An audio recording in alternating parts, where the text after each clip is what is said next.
நம்ம வாழ்க்கை எதை நோக்கி போயிட்டுருக்கு அப்படின்னு கேள்வி கேட்குற மாதிரி தான் இன்றைக்கான சூழ்நிலைகள் இருக்குது. ஒரு நாள் காலை பொழுது ஆரம்பிக்குது. டக்கு டக்கு டக்குன்னு வேலையை பார்க்கும்போது இரவாயிருது. நாட்கள் வேகமாக ஓடுதா, இல்லைன்னா நம்ம வேலை செய்கிற ஸ்டைல் மாறி போச்சான்னு தெரியல. சின்ன வயசுலலாம் நிறைய நேரம் இருந்த மாதிரி இருந்துச்சு. ஆனால் அப்போ நமக்கு வேலைகள் கிடையாது. ஸ்கூலுக்கு போயிட்டு வருவோம், சாப்பிடுவோம், விளையாடுவோம்.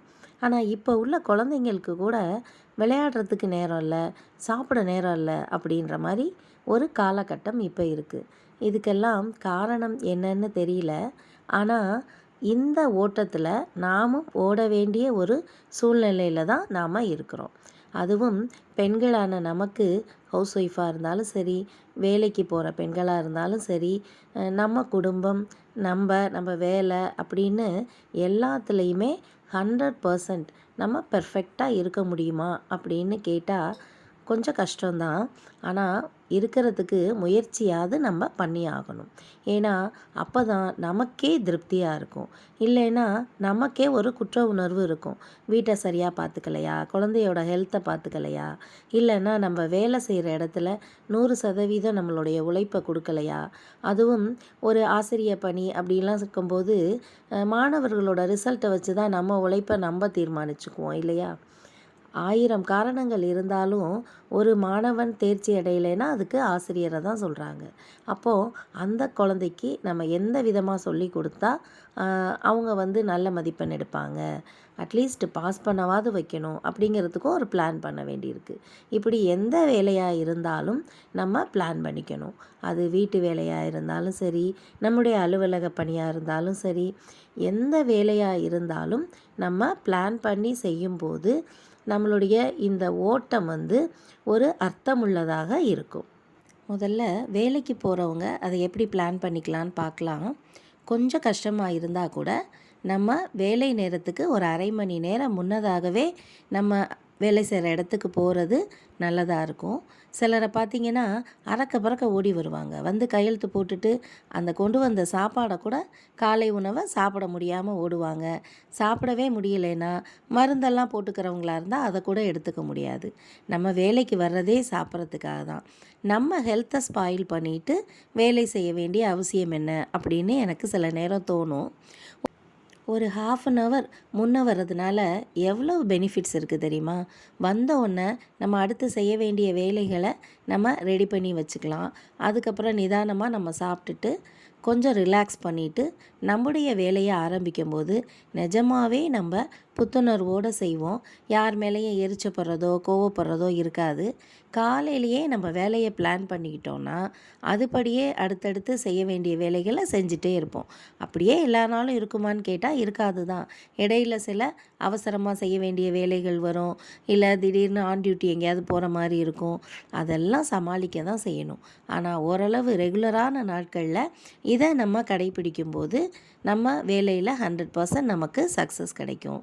மேலும் அந்த ஏதாவது ஒரு இடைவெளி நேரம் கிடைக்கிது, லஞ்ச் ஹவர் கிடைக்கிதுன்னா கொஞ்சம் ரிலாக்ஸ் பண்ணிக்கலாம்.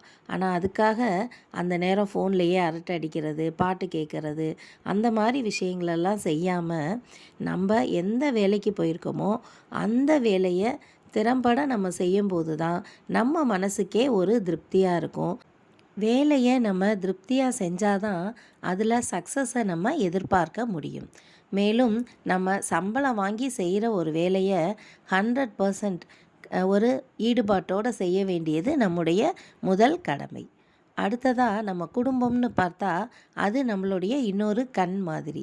நம்ம அதுவும் தாயான பிறகு குழந்தைகளையும் கவனிக்கணும், நம்ம குடும்பத்தினரையும் கவனிக்கணும். இதில் எந்த காம்ப்ரமைஸும் நம்மளால் பண்ணிக்க முடியாது.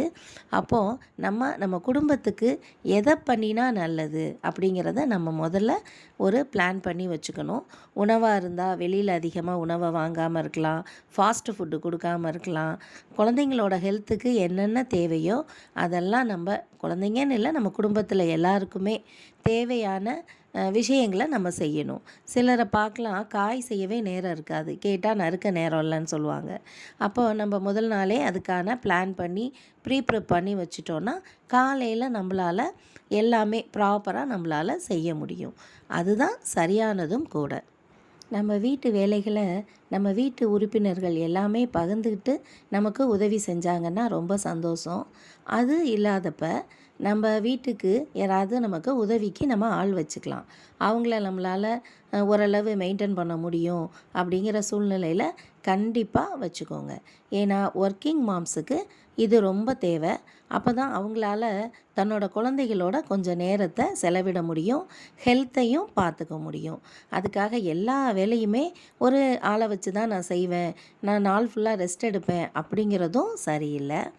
நமக்கான வேலைகளை, நம்ம குழந்தைங்களுக்கு செய்ய வேண்டிய வேலைகளை நம்ம தான் செய்யணும். நம்மளால தான் அதை சிறப்பாக செய்ய முடியும். 1/2 hour முன்னாடியே ஒர்க் பிளேஸ்க்கு வாங்கன்னு சொல்கிறீங்களே, அது ரொம்ப ஈஸியா அப்படின்னு கேட்டால் உண்மையிலேயே கஷ்டம்தான். வீட்டு வேலைகளை அதுக்கு ஏற்ற மாதிரி ஒரு 1/2 ஹவருக்கு முன்னாடி முடிக்கணும். அதுவும் பஸ்ஸில் ட்ராவல் பண்ணுறோம் அப்படின்னா அதுக்கு முந்தின பஸ்ஸை பார்த்து நம்ம போகிற மாதிரி இருக்கும்.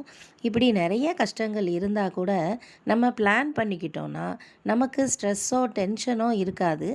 அதனால நமக்கு சில கஷ்டங்கள் ஏற்படாமல் நம்ம தவிர்த்துக்கலாம். ஸ்ட்ரெஸ் ஃப்ரீ, டென்ஷன் ஃப்ரீயாக இருக்கிறது நம்முடைய ஹெல்த்துக்கு ரொம்ப ரொம்ப தேவையான ஒன்று. எப்போவுமே பரபரன்னு போயிட்டே இருந்தால் அடுத்து என்ன செய்யணும் அப்படிங்கிறது கூட சில நேரங்களில் மறந்து போயிடும். அப்போ தான் நமக்கு கோபம், யார் மேலேயாவது வருத்தம் இதெல்லாம் அதிகமாக இருக்கும். நம்ம எல்லா விஷயத்தையுமே பிளான் பண்ணிக்கிட்டு எதுக்கு முக்கியத்துவம் கொடுக்கணும், ப்ரையாரிட்டைஸ் பண்ணி வச்சுட்டு அதுபடி நம்ம வேலை பார்க்கும்போது நிஜமாகவே அந்த வாழ்க்கை சொர்க்கமாக இருக்கும்.